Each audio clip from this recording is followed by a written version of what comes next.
Yo, what is good, family? Welcome back to another video. Today we're going to be talking about the WWE Raw January 10th edition of the episode, and we got a lot of things to talk about. So we'll get straight into it, man. We got new champions, we got teams breaking up, we got Brock Lesnar being a freaking savage, we got the return of Little Miss Bliss, Alexa Bliss. Uh, got a lot of things, man. Let's just be quick. Let's be quick, all right? Okay, first things first. Wham! Brock Lesnar comes out. Paul Heyman introduces him, advocate, yada yada yada. Lashley comes out, MVP introduces him. Then Brock and Bobby have a war of words. Now, unfortunately, I was really hoping Lashley would come with something more heat, but he didn't, and that's okay. You know, Lashley's not a man of words; he's a man of action. He's just gonna be physical and dominate as he's always been. Lesnar had me rolling with this one line that I'm gonna try and play, and hopefully I don't get copyright strike for it. But Brock basically was going back and forth with Lashley. Lashley's saying that Brock's been avoiding him for 20 years. Brock's like, nah, I was winning championships everywhere in this ring, other rings, yada yada yada. Lashley goes, oh, you know, you're really funny. You know, if this doesn't work out, you could always be like a funny comedian. Me and MVP will be sitting front row. And then Brock Lesnar proceeds to go ahead and say, well, he went ahead and said something wild. Okay, let's go ahead and roll it real quick. Knock. I gotta pause it because I don't want to get copyright striked. I'm sorry. Brock Lesnar does a knock-knock joke in Philadelphia. I thought I saw it all. And it's funny because the joke that he's about to say should have ended the segment, but it didn't.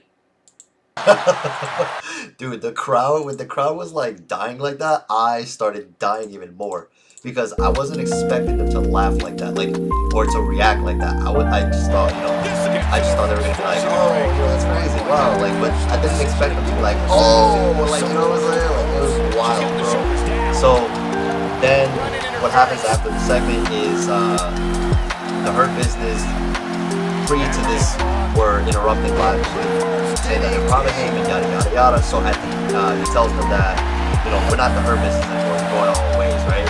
So at the end of the Brock Lesnar and Bobby Lashley verbal jousting, basically Cedric and Shelton proceed to try and jump Bobby Lashley, and Lashley just eviscerates them. You know what I mean? Like, I know you guys probably didn't hear some of that, but yeah. At the end of the Brock and Bobby Lashley segment, the Hurt Business tries to come out, and basically he jumps them again. He just destroys them. Because Bobby made it clear that he's not with that anymore. He's not with the Hurt Business anymore. He doesn't need anybody. He only needs himself. And that was pretty much it. You know what I mean? Like, that was it. Very basic stuff. The next thing we had is RK Bro versus Alpha Academy. The way that the match ended was there was a slight miscommunication, and not really on behalf of Randy Orton and Matt Riddle, I would say. It was more so just Randy kind of being concerned for his tag team partner. And that's okay. You know, there's really nothing wrong with that. But the way that it happened was as follows. Otis was outside of the ring, runs around the corner, and Randy takes like a quick second to look back because Riddle went after Otis on the outside. Otis clobbers him. As that's happening, basically Otis comes into the ring, and they do like this. It wasn't even a tag, essentially, but Randy runs into the corner where Alpha Academy is, and Chad winds up tagging Otis, but the referee counted it as a tag, even though they didn't actually tag. Like, it makes sense, you know what I mean? Like, I understand how it works, but in the olden days, it used to be an actual tag. It wasn't like that at all. They just, like, hit each other's bodies, and that counted as a tag, which proceeded then to allow Otis to come in. World's Strongest Slam, 1, 2, 3. New tag team champions. I was like, what? To see the actual clip of what actually happened, because I know I didn't do the best at explaining it, you can go check out my TikTok. I have the actual clips posted on there. At the P1 Loso, which is over there. Anyways, that match was also pretty solid. I wasn't expecting RK Bro to lose. Even though I low-key wanted Alpha Academy to win just because I feel like Chad has been working really hard lately and he deserves it. Same thing with Otis, really. Like, their whole like Alpha Academy thing has been great. I've enjoyed it personally. Then we had Apollo Crews and the Dirty Dogs versus the Street Profits and Damian Priest. Good match there as well, with, of course, the Dirty Dogs and Apollo Crews picking up the W. Damian Priest also announces that he's going to be entering the Royal Rumble. Next, we had Seth Rollins come out addressing the crowd, saying that it will be official. He will face Roman Reigns at Royal Rumble.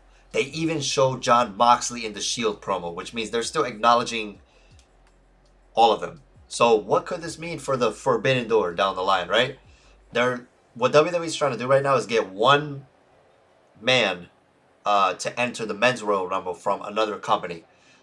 It's heavily rumored that a lot of people really seem to want Moose for some odd reason from Impact, and I'm okay with that. I like Moose. Like, Moose is cool. But I would really love to see Jon Moxley, man. Like, or even Chris Jericho, but as the Painmaker. Could you imagine Judas playing at St. Louis, bro? Anyways, Big E comes out, interrupts him. Big E versus Seth Rollins takes place. Big E loses clean, 1, 2, 3. I don't know what this means for Big E, what's going to happen with him now. The match was great, though. I personally enjoyed it. But what does this mean for Big E? I don't know. Omos versus your local jobber, duh. Now, here was the main one that I personally enjoyed. There was a, basically, Nikki Ash and Rhea Ripley were in the ring talking to each other, saying, hey, where we're at right now, I think Rhea's like, we should break up. And the reason why I feel that way is just because we've done everything we need to do. I still like you. I think we can still be friends.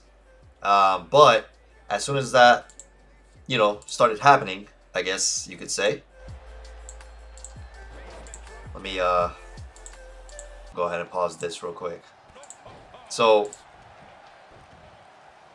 you see her there, wham! And then Nikki just starts beating the crap out of her.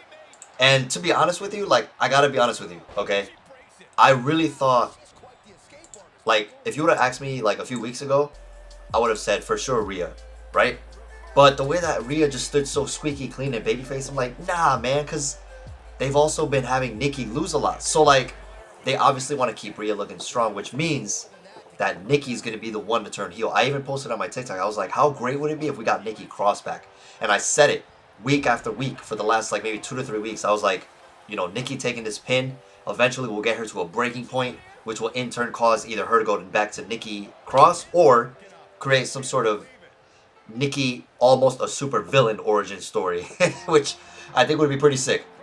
So that's just my opinion. That's just where I'm at with it. I honestly felt like that segment was really good as well.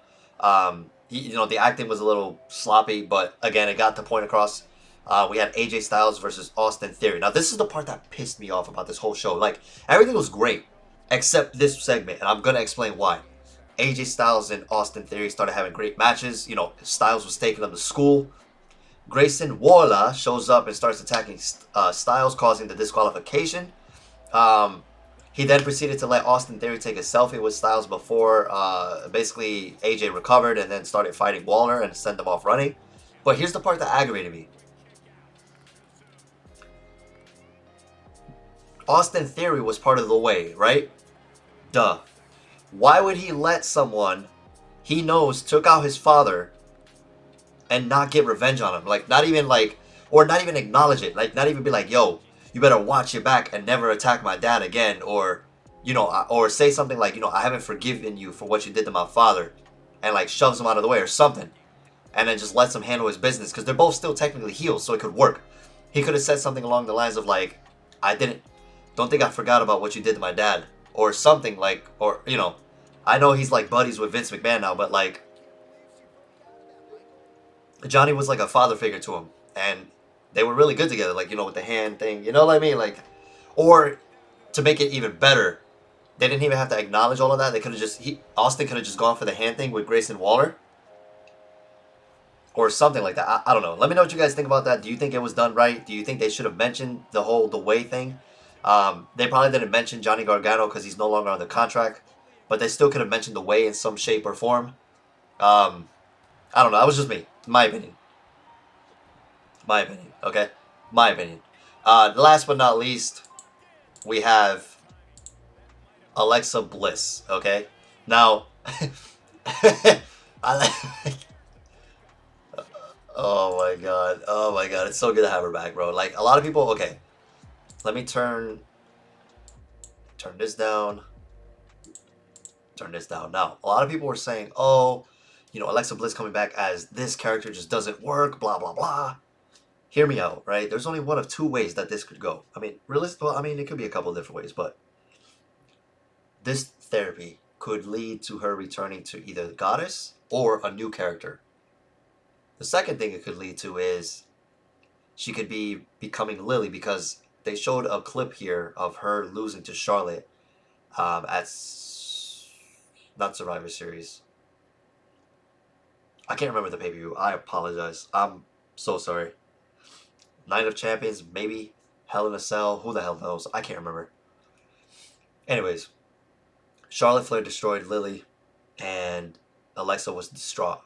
And then she went to go take care of whatever minor injury she had and was gone off the show. Now she's back. Same character. What if she either becomes Lily or they just eviscerate this character altogether and just start a whole new one for her? Let me know what you guys think about this direction of where she's going to go here. Yeah, I love it. Anyways, like I said, man, there's so many different things that they could do here. It's a matter of just how they want to handle it, you know what I mean? And that's leads us to the main event. We had Liv Morgan versus Bianca Belair versus Doudrop. Now, the winner of this match will go on to face Becky Lynch at the Royal Rumble. Let me just say, Liv Morgan impressed me tonight.